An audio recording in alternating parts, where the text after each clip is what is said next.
had wonderful experiences with him. And now there was hardly anything left, you see? And out of that shock, I asked him behind me, well, what does all of this finally mean? And I will never forget these words.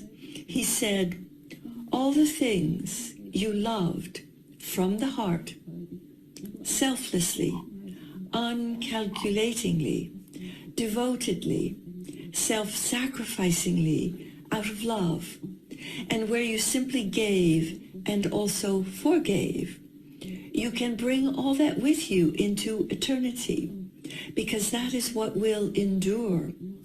And may I tell you very frankly, if that was 10%, then it was a lot, but it was rather less.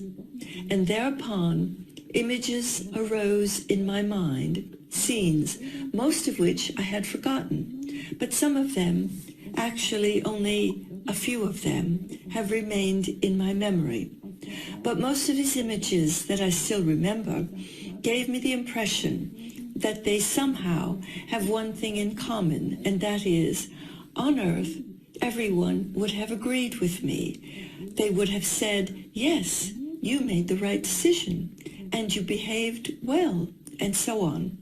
But over there, let me say, in the light of eternity, where the only thing that counts is whether something is true heart love or not, this presented itself completely different. And one scene that has remained very clearly in my memory, probably because it also has its meaning up to my present life, was that I saw that I had been a vegetarian since I was a child. And the people around me were pretty much all meat eaters. And there were often disagreements, therefore, where I said, oh, the poor animals, it's not right that you kill them to eat their meat. And I got a bit upset. We didn't shout at each other, but certainly I wasn't at peace with myself and the people around me. And that's just how tensions arose.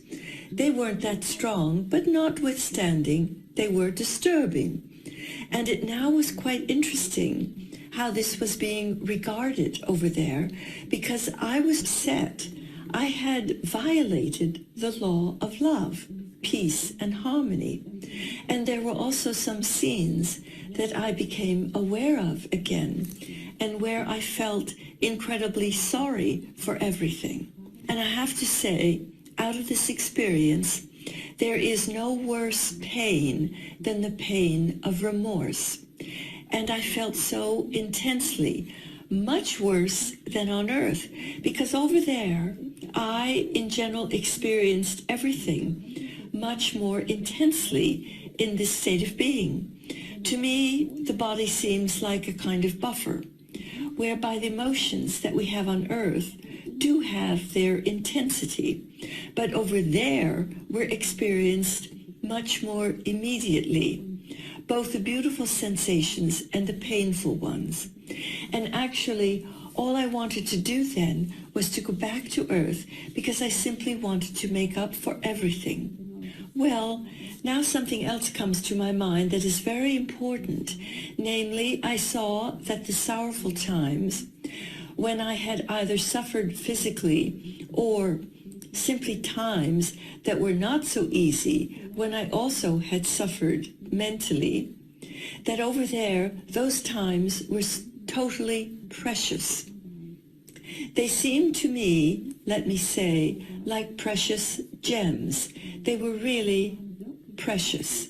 And the beautiful days we all love so much, so lighthearted, full of joy, and so on, it's all okay, it's very nice. But those days seem to me like costume jewelry that just looks beautiful, but is lacking in substance. And what really calmed me down somehow was that everything had a deep meaning. And this is calming me down very much even today. And the difficult times especially, that nothing ever happened by chance, but everything was ordered. And Okay.